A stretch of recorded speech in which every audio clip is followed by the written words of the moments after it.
చెప్పిన 4 వాక్యాల్లో దేవుడు 2 సార్లు చెప్తారండి, నేను లోక సంబంధిని కానట్టు వారు కూడా లోక సంబంధులు కారు. ఈ విషయాన్ని మనం చాలాసార్లు మర్చిపోయి లోకంలో మనుషుల మెప్ప కోసం, లోకంలో మనుషులిచ్చే విలువ కోసం, లోకంలో పలుకుబడి కోసం అవన్నీ తప్పకుండా దేవుడిస్తాడండి.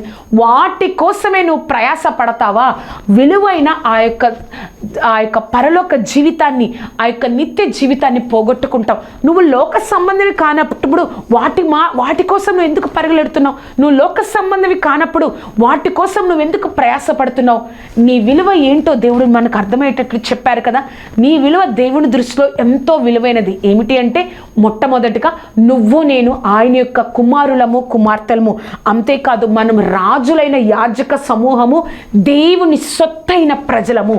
మూడవదిగా ఆ చూస్తే విలువ పెట్టి కొనబడిన వారము. మనము లోక సంబంధులము కాదు.